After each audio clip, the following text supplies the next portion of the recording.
Hi hello friend. आज आपण बनवणार आहोत बेसनाचे पाकातले लाडू. तर आधी आपल्याला 2 वाटी बेसन घ्यायचे आहेत. त्यात आज मी थोडीशी मिल्क पावडर ॲड केलेली आहे. वरतून थोडंसं तूप घातलेलं आहे आणि ते पूर्णपणे आपल्याला मिक्स करून घ्यायचं आहे. नंतर तुम्ही थोडं थोडं पाणी घालून त्याला आपल्या चपातीच्या पिठासारखं भिजवून घ्यायचं आहे. जास्त कडकही नको, जास्त नरमही नको. तुम्ही बघू शकता मी थोडं थोडं पाणी टाकून पूर्णपणे पीठ भिजवून घेतलेलं आहे बेसनाचं. आता आपल्याला पाक तयार करायचा आहे. ज्या वाटीने मी बेसन घेतले आहे त्याच वाटीने साखर घेतली आहे आणि तेच वाटी 1 वाटी पूर्ण पाणी टाकलेलं आहे. आता आपल्याला पाक शिजवायला ठेवून द्यायचं आहे. नंतर आपण इकडे छोटे छोटे पेढे तयार करून घेऊ आणि आपल्या मनानुसार त्याच्या पुऱ्या तळून घेऊ. पूर्णपणे पुऱ्या मी आधीच लाटून घेतलेल्या आहे. तुम्ही बघू शकता पूर्ण पुऱ्या मी जास्त पातळ नाही करायचे आहे, आपल्याला त्या तळायच्याच आहेत.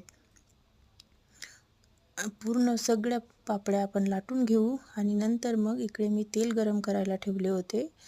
आता ते तेल गरम झाल्यावर आपण पुऱ्या तळून घेऊ. मस्त त्याला कुरकुरीत थोडा कडक होईपर्यंत तळू द्यायच्या, लालसर होऊ द्यायच्या.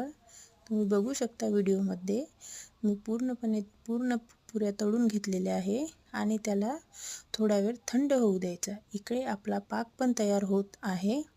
तुम्ही बघू शकता एक तारी पाक करायचा आहे आपल्याला. मस्त कमी गॅस करून पाक होऊ द्यायचा, शिजू द्यायचा, म्हणजेच लाडू चांगले मुरतात.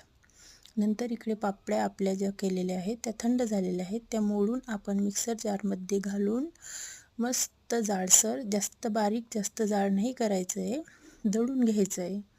तुम्ही बघू शकता मी सगळ्या पुऱ्या इथं दळून घेतलेल्या आहे आणि एका कटोऱ्यामध्ये टाकून घेतलेले आहे. आत्ता त्यामध्ये आपल्याला थोडा थोडा पाक घालून ते हळूहळू मिक्स करत राहायचं आहे.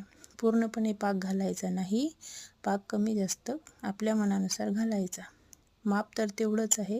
नंतर विलायची पावडर घालून त्याला मिक्स करून घ्यायचं. त्याच्यामुळे खूप छान वास येतो आणि टेस्ट पण छान लागते. याला आपल्याला अर्धा 1 तास तसंच ठेवून द्यायचं आहे. अर्ध्या तासानंतर तुम्ही बघू शकता खूप छान झालेलं आहे. माझ्या मुलाने तर ते आधीच खाऊन घेतलं तसंच. आणि याचे आपल्याला आता आपल्या मनानुसार मोठ्या छोट्या साईजचे लाडू वळून घ्यायचे आहेत. मी सगळे लाडू तयार करून घेतले आहे. तुम्ही पण रक्षाबंधनला लाडू करा आणि सबस्क्राईब करा.